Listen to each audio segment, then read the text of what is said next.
Bienvenidos a nuestra lección sobre los eventos que llevaron a la Guerra de los 6 días en junio de 1967. Imaginemos el ambiente tenso de mayo de 1967. En el corazón del mundo árabe, Egipto, bajo el carismático liderazgo del presidente Gamal Abdel Nasser, era la nación más influyente. Nasser había forjado su reputación con sueños de una gran nación árabe unida, liberada de la dominación colonial. Había logrado una victoria política significativa en 1956 al nacionalizar el Canal de Suez, un acto audaz que, aunque militarmente fue una derrota, se transformó en un triunfo político cuando la ONU forzó la retirada de las tropas extranjeras, incluyendo las israelíes. Esto le dio una inmensa popularidad y autoridad entre las masas árabes. Los eventos cruciales comenzaron el 14 de mayo de 1967.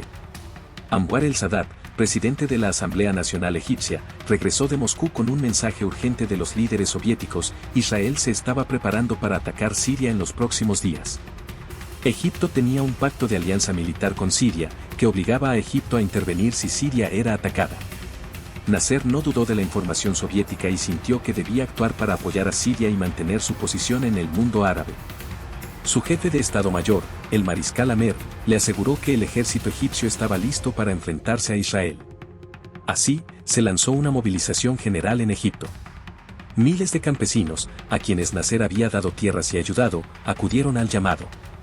En las primeras 48 horas, 3 divisiones con 45.000 soldados, 300 tanques y 450 vehículos blindados se desplegaron en el Sinaí, muy cerca de la frontera israelí.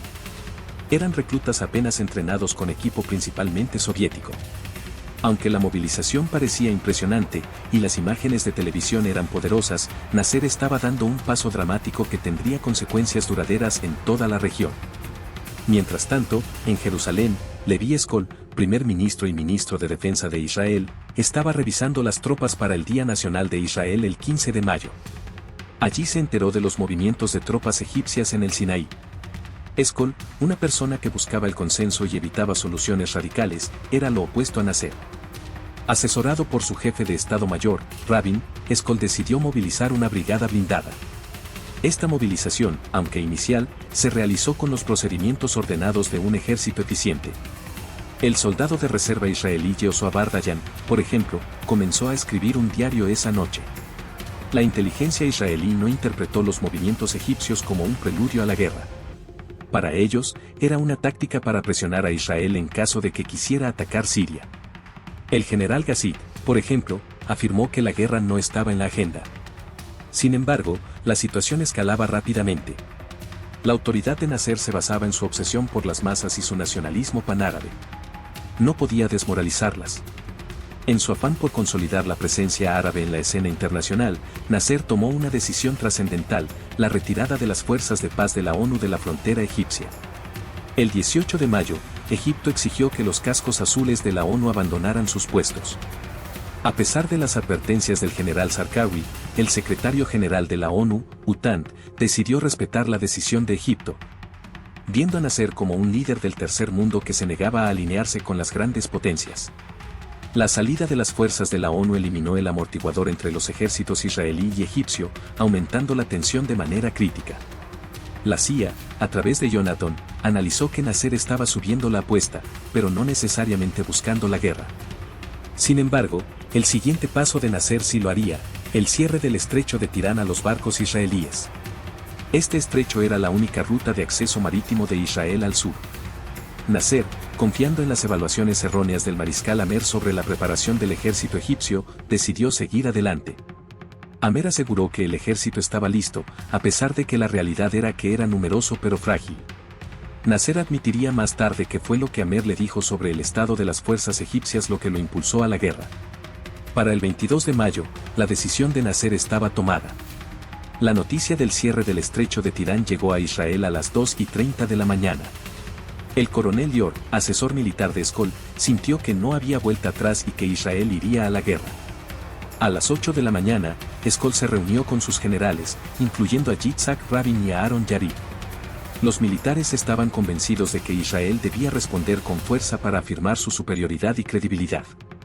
Para ellos, el anuncio del cierre del estrecho ya era una declaración de guerra, no podían admitir la derrota.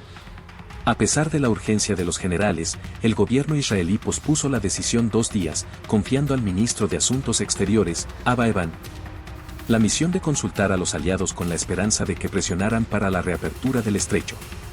Mientras tanto, la radio egipcia intensificó su propaganda, dirigiéndose a las poblaciones árabes y pidiéndoles que se unieran a Egipto en caso de guerra. La creencia generalizada era que el ejército egipcio podía ganar. Nasser era visto como el líder esperado, el único capaz de mantener la esperanza de los palestinos de regresar a sus tierras. Su rostro incluso aparecía en alfombras de oración. Esta propaganda, con sus caricaturas de devastación bélica, llegó a Israel y contribuyó a generar pánico entre la población israelí. Los rabinos designaron parques públicos como futuros cementerios, los voluntarios se apresuraron a donar sangre, y las calles estaban desiertas. A pesar del miedo público, el ejército israelí se mantenía tranquilo y confiado. Sus evaluaciones secretas indicaban una enorme superioridad militar sobre los ejércitos árabes. No había duda de que Israel no corría un peligro real de existencia. Levi Eshkol se encontró atrapado entre 2 fuegos. Como ministro de Defensa, sabía la confianza de su ejército, pero como primer ministro, debía lidiar con la creciente ansiedad pública y la presión de sus generales. La prensa lo acosaba, presentándolo como un líder indeciso. Incluso amigos cercanos le pedían que cediera el Ministerio de Defensa. El 28 de mayo, su discurso televisado a la nación, en el que tartamudeó, solo añadió al pánico y fue un gran fracaso que la oposición explotó. Los generales, frustrados, le dijeron que Israel estaba perdiendo su capacidad de disuasión. Eshkol, en privado, se negaba a una guerra preventiva, argumentando que no podían vivir solo por la fuerza de las armas. La presión sobre Eshkol se hizo insostenible. En este contexto, el rey Hussein de Jordania realizó una visita sorprendente a El Cairo, aliándose con Nasser. Años antes, Hussein había considerado el cierre del estrecho como una locura y que los árabes no estaban listos para la guerra. Pero ante la inminente guerra y el temor de una invasión israelí de Cisjordania y Jerusalén, Hussein creyó que necesitaba el apoyo árabe y la popularidad de Nasser. Incluso propuso que un general egipcio dirigiera el ejército jordano, lo que Nasser interpretó como una toma de Jordania sin un solo soldado. Con Jordania unida, Israel estaba casi rodeada. Finalmente, el 1 de junio, Levi Eshkol no pudo resistir más la presión pública y de los generales. Decidió nombrar a Moshe Dayan como ministro de Defensa en un nuevo gobierno de unidad nacional. Este nombramiento fue una victoria para aquellos que abogaban por una línea más dura contra Egipto y señaló que Israel estaba a punto de comprometerse a la guerra.